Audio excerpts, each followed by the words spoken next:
传统很久以前，在20-30年前做的鼻部手术，其实是非常惊人的，就是它必须要从整个嘴唇、整个脸把它掀开，才有办法去开鼻子，所以这对病人的外观或者是破坏性都非常大。它大概在15到20年前有发展出内视镜手术，那就是伸一个内视镜，大概只有3mm到5mm的宽度，就可以伸到鼻窦腔去。那它可以将所有的鼻部疾病，包括鼻窦炎啦、鼻塞啦，或者是有感染的问题，就一次处理好。欢迎收听怡真一周报。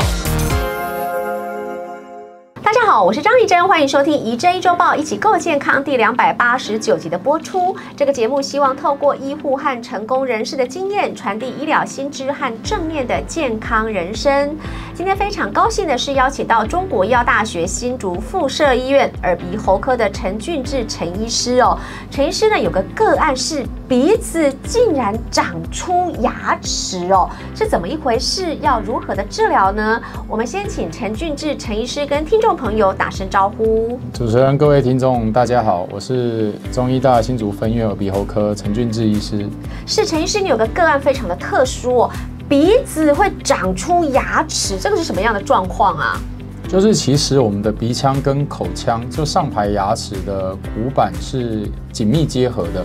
正常人的发育是牙根向上，牙齿会往口腔长，但有一部分在胚胎发育的时候呢，它会倒伸齿，就是变成牙根向下，牙齿往上，那就变成牙齿会往鼻窦腔去长的一个状况。怎么会这样子嘞？这个是胚胎发育的一个发育的不正常，但这种牙齿通常是多余的牙齿，并不会影响病人的牙齿外观，所以其实病人看到上排牙齿都是没有缺牙的状态，但他却多长了一个牙齿往鼻窦去长，这样子。那病患会知道他自己的牙齿往上长到鼻子去了吗？通常如果没有症状的病人，可能一辈子都不会发现，因为他去看牙科，牙齿也没有少，那他也不会有类似耳鼻喉的症状，所以通常是比如说做个鼻窦的 X 光片，意外发现说，好像有一颗牙齿在鼻子里面。这样子的话，就是鼻子长牙齿，它是没有症状，所以不会有疼痛的感觉，所以它不会发现。如果这个牙齿已经往鼻窦腔长过一阵子的话，那病人比如说长期感冒鼻窦炎，那就会有症状，因为鼻子里面本身是不可以有这些外来物，就是像牙齿这种组织的，一旦有了，它就会很容易感染，所以这一类群的病人，通常小时候不会有什么症状，通常是往往到长大之后有一些鼻窦炎的症状，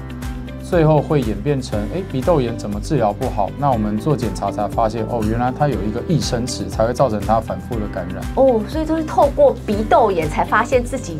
就是鼻子长牙齿。对，没错。那鼻窦炎的话，会有出现哪些症状？因为有症状他才会去就医嘛，所以鼻窦炎有没有什么要特别注意的吗？一般来讲，我们讲的鼻窦炎，就像感冒并发的鼻窦炎，一定是双侧有浓鼻涕。如果你今天的浓鼻涕或鼻子有异味，或者是鼻塞是单侧发生，那就比较有注意到，有可能是像类似长益生齿啦，或者是单侧有一个不明原因的感染。那就跟感冒就是不一样的一个症状，这样子。像这种就是鼻子长出牙齿，那透过可能内视镜或者其他的方式诊断出来的话，有没有办法去治疗它呢？基本上治疗就是进行我们的鼻部的就是微创的手术。那其实益生齿可大可小，有时候如果你是长臼齿，它也是有分哦，你是长全齿还是臼齿？臼齿通常比较大颗，那我们通常要从鼻窦的开洞就是要打比较大，就是要把臼齿拿出来。那如果是长全齿，其实有些人的益生齿会自己掉出来，直接掉到鼻腔里面，那它会直接在门诊就可以看得出来，里面怎么有个白白的东西？原来是它牙齿，它就卡在那边。对。那大概就是手术时间需要多久呢？现在做鼻部的微创手术，大概30分钟，因为现在微创手术的进步，大概30分钟就可以把益生齿，甚至益生齿造成的鼻窦炎都一起处理好，这样子。那需要住院吗？通常住院观察就是观察1天，主要是术后有些人因为鼻子本来就血流比较丰沛，会流血，所以通常观察1天，鼻部没有出血，大概隔天就可以出院了。像这种鼻窦益生齿啊，它如果说它没有症状，然后都一辈子也许都不会发现的话，那不去治疗会有什么样的后遗症或是并发症吗？基本上是不会，因为毕竟这个牙齿还是我们自己人体自己的组织，所以不会有排斥方面的问题啦。但毕竟这个是牙齿，你的鼻窦里面本来就不可以有牙齿，所以说病人只要有发现，我们都会建议病人要处理掉，因为将来感染的机会是很高的。他自己不会觉得说有异物，然后觉得不舒服哦？可能脸颊部分会觉得有一点压痛感，因为毕竟有一个东西在里面，那它可能会有颜面蓄脓啦，或者是一些比如牙齿上排会有一些疼痛的问题，因为毕竟有些益生齿还是跟上排牙齿做连接。那听起来的话，就是鼻窦益生齿它的好发族群，主要还是从鼻窦炎的症状所发现的。对，通常牙齿的症状不常见，发现一定是从鼻子又开始有鼻蓄脓啊、颜面蜂窝组织炎啦，或者是颜面脓疡，或者是整个脸颊肿起来才发现的。紧接着，我想请教一下，什么是内视镜的手术呢？因为传统很久以前，在20-30年前做的鼻部手术，其实是非常惊人的，就是它必须要从整个嘴唇、整个脸把它掀开，才有办法去开鼻子，所以这对病人的外观或者是破坏性都非常大。那它大概在15到20年前有发展出内视镜手术，那就是伸一个内视镜，大概只有3mm到5mm的宽度，就可以伸到鼻窦腔去。那它可以将所有的鼻部疾病，包括鼻窦炎啦、鼻塞啦，或者是一些像益生齿，或者是有感染的问题，就一次处理好这样子。意思是说，以前就是要把整个嘴巴、鼻子都掀开来，脸部都掀开，现在只要透过鼻子的微创手术就可以了。对，它标榜微创就是基本上你在外观看不到任何的伤口。所有的伤口都是把自然的鼻窦开口扩大，从那个微小的洞口进去，把所有的鼻子的问题先处理好，这样子。您刚刚提到蛮神奇的哦，就是一次可以解决过敏性鼻炎啊，还有鼻窦炎，还有打呼哦。这个是怎么样处理的呢？通常我们要分成是感染跟非感染。感染就像鼻窦炎啊，比如说有些人鼻脓过敏症状。那另外一部分人来做这个手术，就是针对因为鼻塞，还有就是睡眠呼吸中止。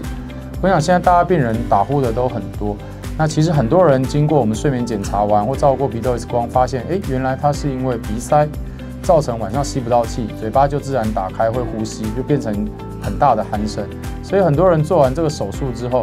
那基本上复发率也低，所以他的鼻塞解决了，打呼顺便也可以一起改善得很好。所以是一次的手术可以同时解决这么多以上的症状，包含了打呼、过敏性鼻炎跟鼻窦炎的问题。对，这样手术大概需要多久时间啊？目前微创手术的器械的进步，还有就是比如说医生本身手术的技巧方面，大概30分钟就可以把鼻塞、打呼以及鼻窦炎的问题一次处理好。住院呢？其实现在鼻部微创的手术，病人都很担心说手术会不会疼痛的问题，因为现在已经没有说所谓的伤口的问题了，所以住院基本上也不大会疼痛，所以观察1天没有流血，大部分病人鼻部微创手术治疗完，隔天就可以出院。术后有没有什么样的注意事项？因为毕竟是开鼻子，我总觉得想象中可能会有很多的鼻涕，然后会流很多血嘛。就其实开鼻部的手术，现在最担心的就是术后会出血的问题，所以我们建议病人术后的1个礼拜，还是尽量不要，比如说去晒太阳啦、剧烈运动，或者是提重物，或者是做比较粗重的工作。那其实大部分病人最不舒服的是开完刀的3天，3天之内可能会鼻塞、鼻涕比较多，但通常3天之后，我们就可以在门诊把一些比如说止血的敷料啦，或者是一些鼻涕的部分，在门诊就做一个很好的清除。所以这样子的话，手术一次可以解决这么多的问题，有没有可能再复发呢？譬如说打呼，那手术好处理掉了，未来有可能再打呼吗？基本上鼻子整体的鼻部的这个鼻塞占整个打呼的大概60%到70%左右，所以其实鼻塞的问题一旦解决了，那打呼也可以跟着一起改善。那至于会不会复发的问题，根据统计，现在做这个微创鼻部手术，鼻塞啊跟打呼的改善，基本上都可以维持到10年甚至20年。所以相信这个新的手术一出来之后，目前是很多病人选择。那目前在临床上看到复发的率是非常低的。那陈医师，你到目前为止就在中医大有执行过几例的鼻子的微创手术呢？这边从109年开始，医院有这个微创的鼻部内视镜手术那执行到现在，目前为止已经突破1000例了，就是已经有将近1000个病人。那我们的病人也是从其他县市也有，就是为了要特别来做这个3D 微创的内视镜手术。那病人给你的回馈是如何？他的复原状况？其实大部分的病人哈，因为以前传统我们开鼻子的手术，病人最不舒服的其实是流血跟鼻塞。那传统手术一开完，可能2个礼拜都完全没办法呼吸。对于病人来讲是非常痛苦的。那现在有微创的一个手术进步，那大概不适感就是3天，所以其实复原期都非常快。很多人比如说礼拜3、礼拜4手术完，下周1就可以正常的工作，所以其实复原的快，复发率也低，所以才会说目前这个手术才是比较多人选择的主流。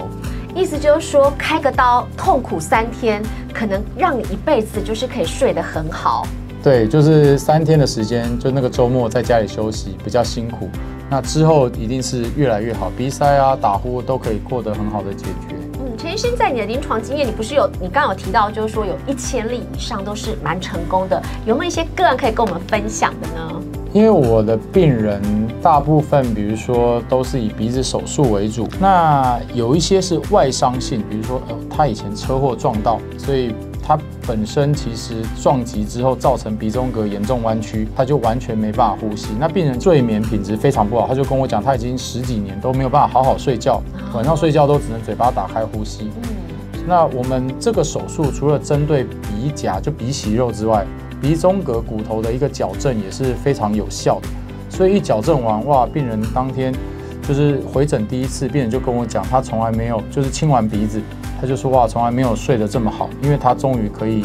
吸到这个空气，可以好好的睡一觉这样子。哇，真的是神医哦，真的是非常的神奇哦。像这种手术的话，还有年龄上的限制吗？因为我知道有些小朋友他可能有过敏性鼻炎哦。如果父母亲想要处理这个孩子的过敏性鼻炎的话，也可以靠这种微创内视镜手术吗？会建议吗？其实现在正值暑假期间，所以其实很多是小朋友是爸爸妈妈带来看的，因为长期过敏，从小就这样。那这个手术还是有一些限制啦。通常我们现在最小的经验是12到13岁，就建议至少要国中以后才可以做鼻子微创手术。